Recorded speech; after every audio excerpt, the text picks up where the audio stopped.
जातीय जनगणनेच्या नंतर आरक्षणाचं चित्र स्पष्ट होईल। समता परिषदेच्या बैठकीनंतर छगन भुजबळांचं विधान, तर मोदींकडेही मागणी करणार असल्याचं विधान।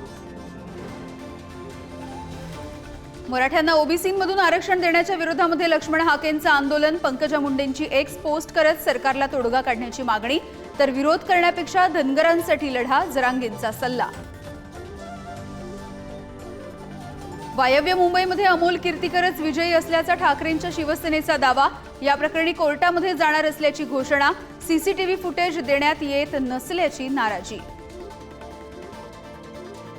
उत्तर पश्चिम मुंबई लोकसभा निकालाचा वाद शिगेला। वायकरांच्या मुलीवरती हिंदू समाज पक्षाच्या भरत शहांचे गंभीर आरोप। मतमोजणीच्या वेळी वायकरांची मुलगी फोन घेऊन केंद्रावरती होती, अधिकाऱ्यांवरती दबाव आणल्याचाही दावा।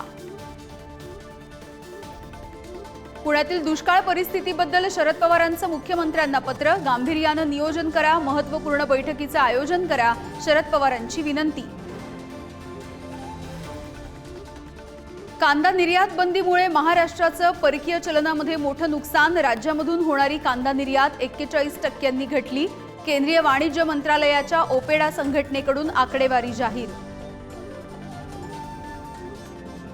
पश्चिम बंगालमध्ये कांचनजंगा एक्सप्रेसला भीषण अपघात। मालगाडीची एक्सप्रेसला धडक, 8 प्रवाशांचा मृत्यू, बचाव कार्य सुरू।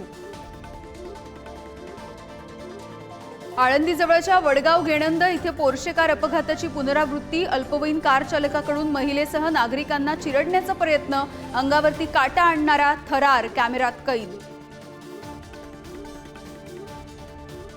दिल्लीमधल्या महाराष्ट्र सदनामध्ये पाणी टंचाई, केंद्रीय मंत्र्यांसह सर्वसामान्यांचे हाल, प्रशासनावरती नाराजी व्यक्त।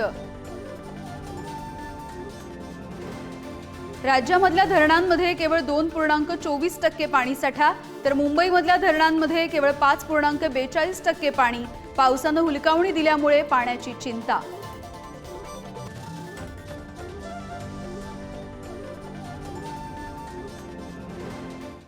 Thank you.